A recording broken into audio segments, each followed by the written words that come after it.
In the US, it's estimated 41,000 to 43,000 people die in car accidents every year, from drunk drivers, weather conditions, and horrible accidents or miscalculations of those behind the wheel. So how would you try to combat this? Well, create films of the said horrific car accident aftermaths, obviously. This is about car accident safety shockumentaries. It's funny. You never hear about fear of driving.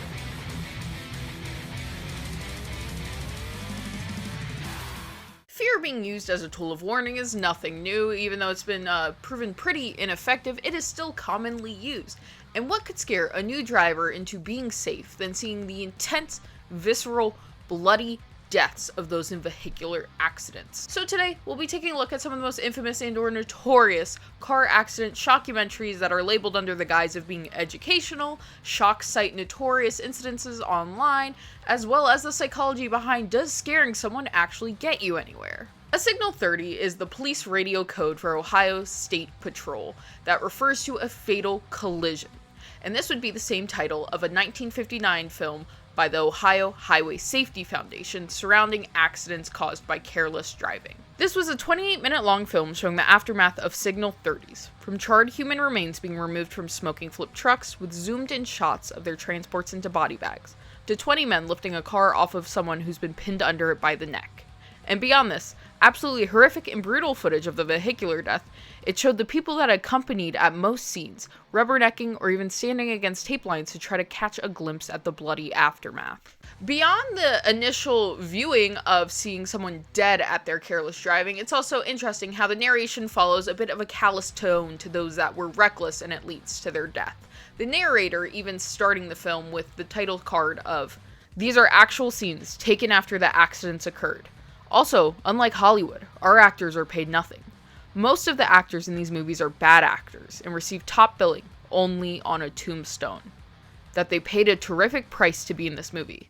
They paid with their lives." The film is essentially 28 minutes of super graphic shots of accidents and death with really long zoom-ins on just horrific injuries on people's faces and bodies and just everything. It's quite brutal footage to look at. As well, they also intermixed a little bit of just how highway patrol officers function, what they look for when they see people driving recklessly, and oddly enough, the final scene they do within the film is interviewing a woman whose husband died from his own reckless driving, and the repercussions her and her family are facing from that, which it seems like they went and interviewed her like very, very, very recently after his death, and it's obviously very uncomfortable, and that was what they were going for. It even introduces the scene by saying, like, would you want to be the hardship on someone's family caused by your reckless driving? Signal 30 was shown across multiple high schools for about the good part of 2 decades. From the 60s to the 80s, this was a regular showing film in high schools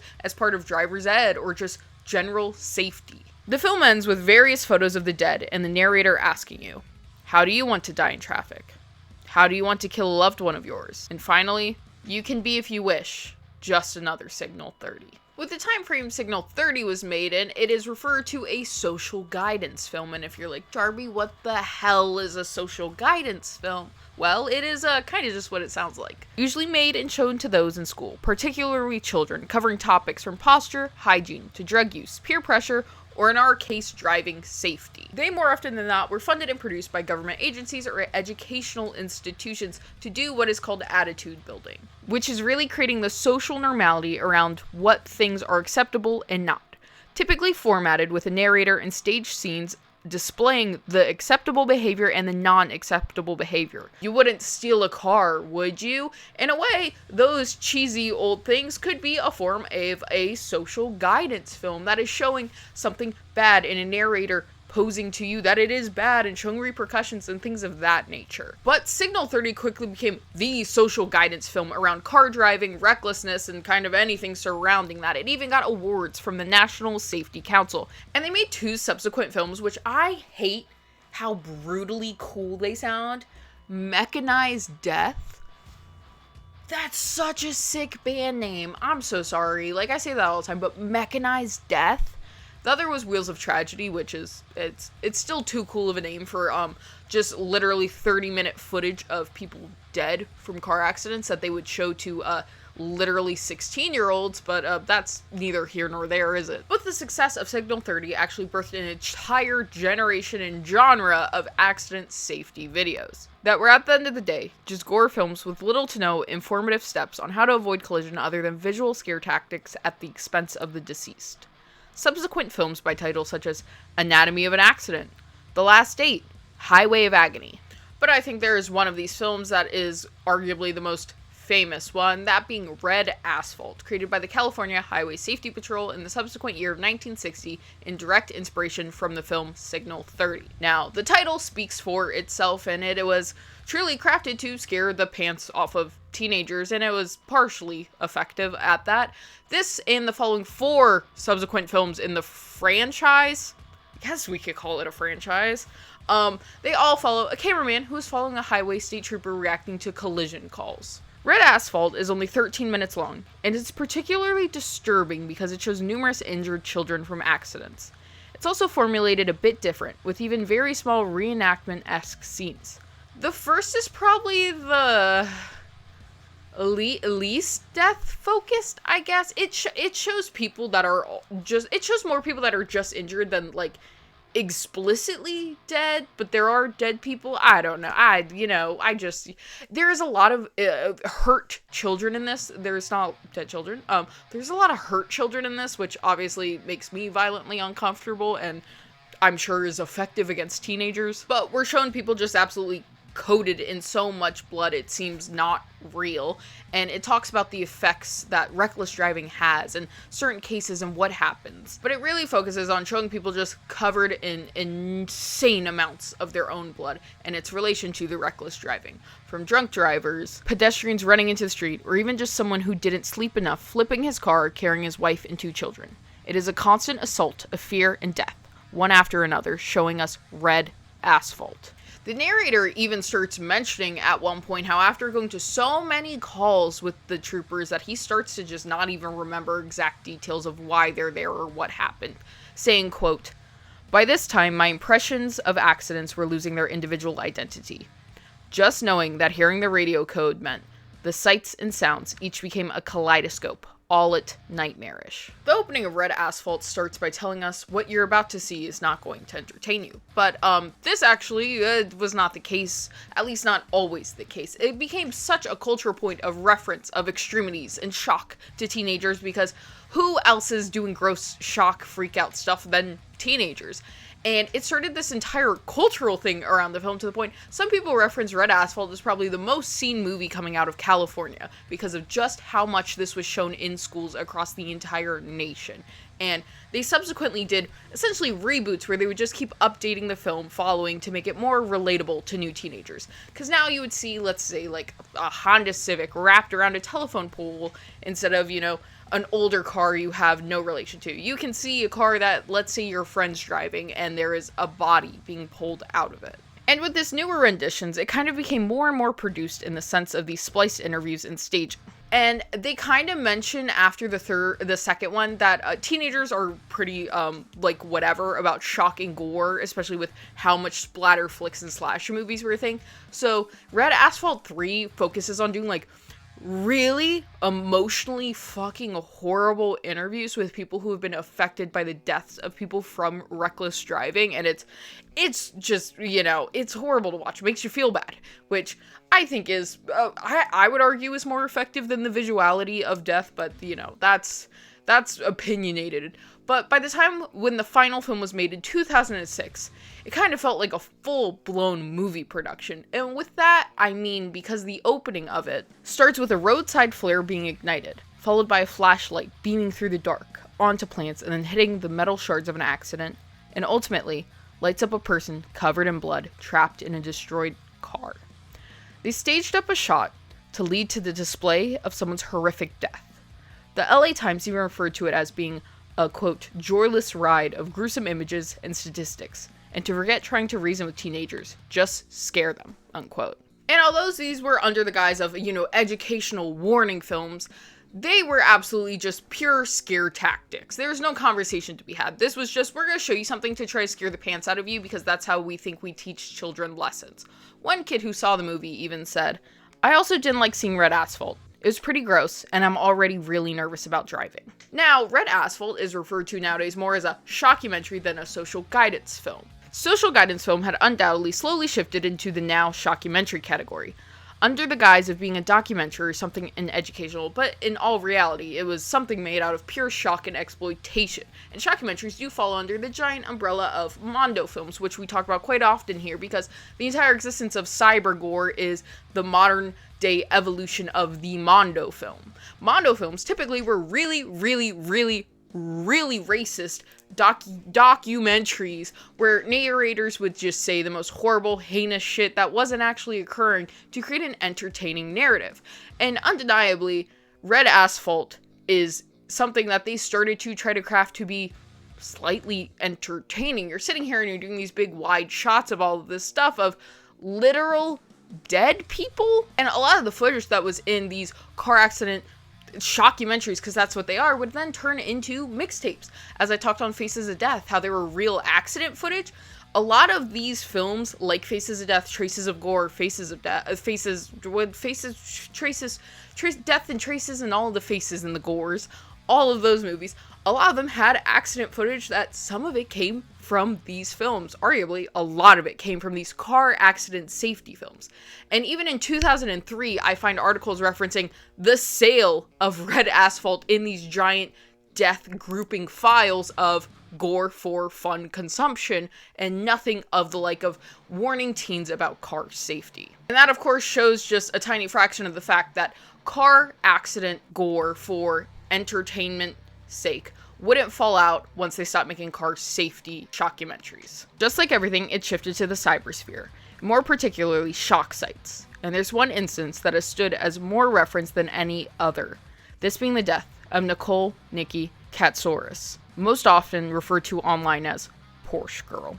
On Halloween night of 2006, 18-year-old Nikki would take her father's Porsche onto the highway, driving at speeds over of 100 miles per hour.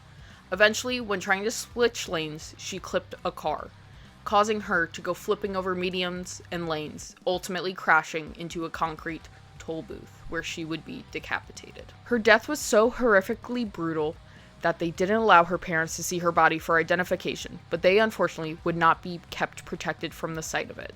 Nikki had gone under radiation treatment as a young child due to a tumor, and they believe this is something that could have affected her impulse decision-making skills. The night before the crash, the family had decided to take her to a psychiatrist on a subsequent day after instances of drug usage. But this would unfortunately never happen. The night of the crash, Nikki had taken her father's car just shortly after he left the home. With her mother noticing Nikki's runoff, she called her husband, who proceeded to call 911. And it was shortly after this call that they were informed of the crash that took place. The photo I am showing you right now is the only photo that does not show extreme amounts of just gore and the deceased body of Nikki. As you may or may not know, when vehicular accidents, crime scenes, anything happens, they have to take pictures. There has to be evidence. You just have to take pictures. And unfortunately, these photos are to always just be kept within the police force for usage of cases, but more often than not, these photos are spread around online, person to person, by those who took them and should have been protecting them.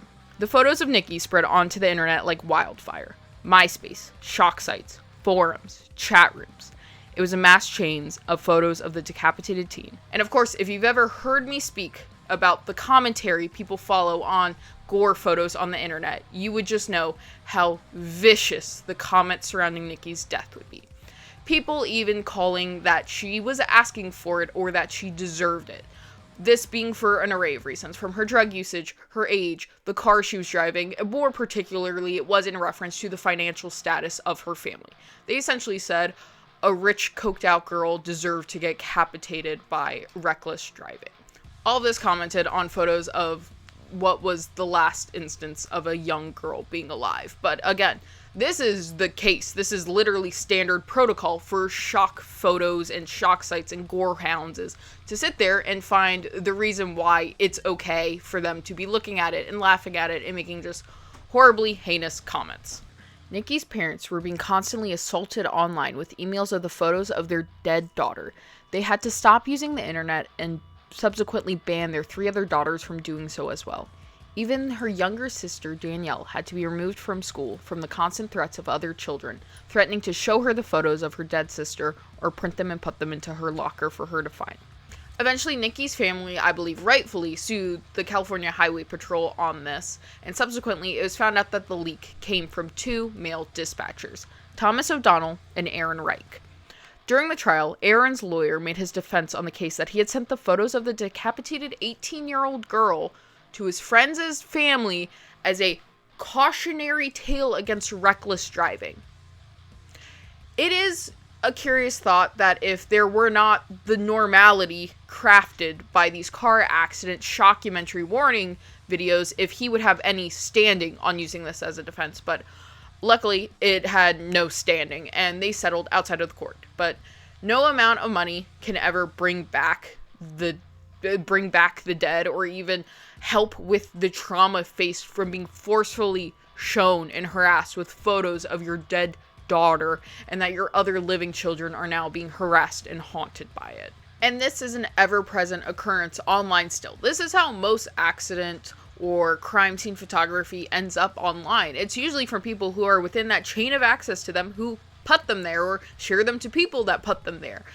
I can't even begin to tell you how many times I have been tattooing medics or people like that who are like, do you want to see something messed up? And it's like someone's bone outside of their body, which you shouldn't be showing me. You shouldn't have on your phone showing people. Like, it is just so commonplace for them to have personal photos of stuff like this accessible to them. Ron.com even housed a sister site called Celebrity Morgue, which the photos of famous dead people is like its own crazy rabbit hole. But one of the biggest things that got rotten general notoriety to mass media was the fact that they had the claim of having photos of Princess Diana after her death in a fatal car collision. Soylent, the owner of Rotten, said they had received an email with the title Death of a Princess and an attached photo of a deceased woman who looked similar to Diana in a car wreck. But in fact, this was not a photo of her. They confirmed within 12 hours of receival that it wasn't her. But with how much people were desperately searching online, they posted it anyway. They didn't say it was exactly Diana, but they also didn't say it wasn't, and they also had it with a hyperlink of a photo of Diana with tire tracks edited over her face. So you can kind of they were implying, but they had the safety net of being like, well, we didn't actually say it was her. And the combination of these two things did nothing but once again fuel the fact that people believe this to be a photo of Diana, to the point that the New York Times reported on it as if it was. And this is something that has absolutely not gone away, with a talking joining point for us between the incidences involving Nikki postmortem and that of the fake Princess Diana photos, is the death of Kobe Bryant and his young daughter Gigi from a helicopter accident. On January 26th of 2020, a helicopter carrying 9 passengers crashed, leading to the subsequent death of everyone on board. And 2 of these passengers were, as mentioned, NBA star Kobe Bryant and his young daughter, causing this to become national news. And like every single crime scene, they have to take photos of these. And this, once again, is an instance of those having access to these photos, abusing access and leaking them to people, appearing to all be deputies of LAPD. The lawsuit filed by Kobe's wife Vanessa references that, quote, no fewer than 8 sheriff deputies at the crash site pulled out their personal cell phones and snapped photos of dead children, parents, and coaches, unquote. And a giant reason we know about these instances is because an LA deputy, which this is all alleged. This is all alleged. Don't sue me. I have nothing to take. I'm a crazy woman in my house. I'm crazy. I'm a crazy person. Who would listen to me? I'm insane. That a deputy, Jose Cruz, went to a bar and was showing said photos of the post-mortem body of Kobe Bryant and his daughter to patrons of the bar. And the reason we know this is because he went to a group of regulars of the bar, showing them the photos, and after he left, the bartender went up to them and was like, what was this guy showing you? And they started describing horrific photos of a charred body and saying that he specifically referenced that it was the photos of Kobe Bryant post-mortem.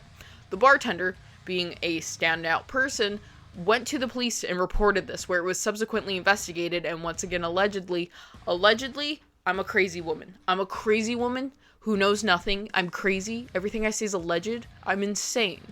That the sheriff of LAPD at the time said if people deleted the photos off of their personal devices, that they would get off scot-free.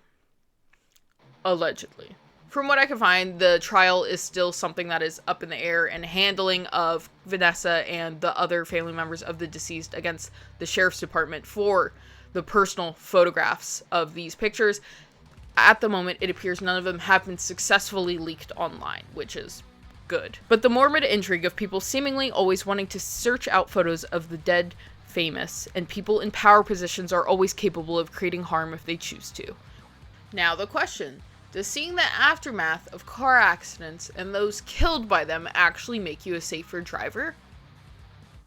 Not really. There's more research showing that scare tactics, more commonly referred to as fear appeals, have negative repercussions leading to possible increase in risk-taking, desensitization to the message itself, or even distrust in those delivering the message. The last one I think is the most prevalent amongst teenagers, who are the large demographic of this message. It's that normal teenager, you're just saying that to say it, or straight up, you're just trying to scare me. Dismissal of the entire message and the one giving it. When you push to straight extremes instead of conversation, it makes it an absolutely different situation. You've now jumped to the worst visual thing in the world instead of a real-world conversation. Many people are visual learners, but what is there to learn from looking at children killed in car accidents? Yes, they may have the initial scared straight, but there's plenty of proof of no long-standing positive, if any, effects from showing films like this. As well, the major issue surrounding usage of fear appeals is the after of emotion conjuring. Someone feels scared or anxious about it for the first time they see it, or even for a while after they see it. But it's really the acting out on the emotion. Is that something that's actually going to last around and they're going to take actions against it? More often than not, with about 6 decades of study around fear appeals, it seems no. It seems that using tactics like this is something that is completely ineffective. If anything, all it can do is conjure intense anxiety. And I talk about this every time I talk about Gore, about the viewpoints of Gore. When it comes to these car accident ones, it's definitely the gaze, because that's what we call it, is the gaze of the whole, like, okay, well, I've seen that, so now I'm going to be more safe. And there has been plenty of studies that prove all it does is either desensitize you, cause no effect, or make you incredibly super anxious, which I think, if anything, that is the only outcome of showing people car accident warning videos that are just literally gore comps. That's all these are. As I mentioned, there's all of these films, there's little to no mention of how to avoid this. It's just like, oh, this is what happened because someone drank and drive. This is what happened because this guy ran a stop sign. And you just see skulls split open and glass gouging out of people's torsos. Like, that's not something that's actually educational at all. You're trying to scare someone, which we have proven is not really effective, and subsequently you are once again just disrespecting and desecrating the dead. And the craziest part about everything I mentioned today is that it is all still filed as educational material. There is a record as the newest Red Asphalt has still been shown to schools as recent as the past decade, and when I went to school, they showed us a dramatic reenactment or whatever of someone in a very extremely brutal car accident. Like, I still remember it. It was really horrible, and hated it. And I'll be so honest, it didn't really affect me driving at all. I kind of honestly put it in the back of my head till I was researching this video, and I was like, did I ever see anything like that? And then I was like, oh my god, yeah, I took one weird safety class in the 8th grade about driving where they showed us a girl going through a windshield, and it was fake, but it was super gory and horrifying and sad. And I'm gonna tell you right now, never once did I remember it once I started driving. So that's just me. And with that, it seems that car safety PSAs have absolutely switched, especially now with the focus on not texting or driving or being on your phone and driving. And there's now influencer PSAs of why to not do things instead of showing us the actual death of people on film. But this is something that was taking place at least up until the 2010s, is teenagers in high school were showed literal gore tapes on the basis of keeping them safe. And as I mentioned, most of these videos have now ended up as just shockumentary gore content for those that enjoy it.